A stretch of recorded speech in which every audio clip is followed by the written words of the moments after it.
In a remote African village surrounded by thick forest, there was a place the villagers feared more than death. They called it the sacred forest of shadows. No one entered it. Not the hunters. Not the elders.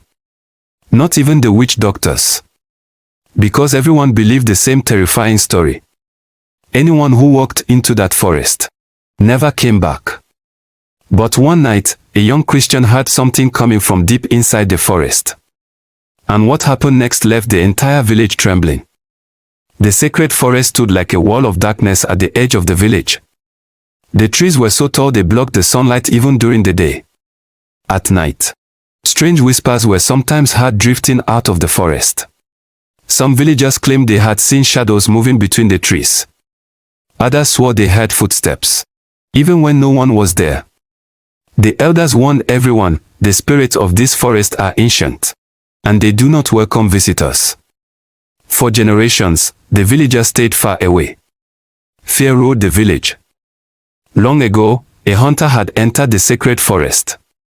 The next morning, his footprints stopped suddenly in the middle of the path. But the hunter himself was never found. Years later, another man tried to prove the stories were false.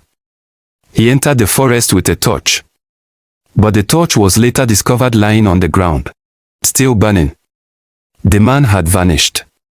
After that, no one dared to enter again. One evening, a young Christian named Samuel arrived in the village. He listened quietly as the villagers told the frightening stories. Then he said something that made the elders angry. "Darkness cannot rule where God is present," Samuel said. The villagers shook their heads. "You do not understand," one elder warned. "That forest belongs to the spirits." Samuel looked toward the forest and said softly, "No place belongs to darkness." Late that night, something strange happened. Samuel woke suddenly. From the distance, he heard a sound coming from the sacred forest. It sounded like crying. At first he thought he was dreaming. But the sound came again. A weak, desperate cry. Samuel grabbed his Bible and walked toward the forest. When the villagers saw him, they panicked. "Stop!" they shouted. "The spirits will take you." But Samuel closed his eyes and prayed. Then, he stepped into the darkness. The forest was colder than the village. The trees twisted like shadows against the moonlight. Every step Samuel took made the branches crack loudly beneath his feet. Suddenly, the crying sound returned. Samuel followed the sound deeper into the forest.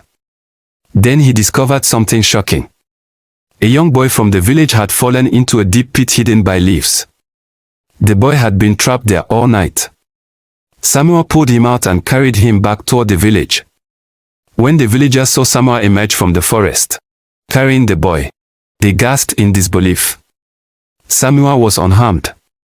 The boy was alive. The forest had not swallowed them.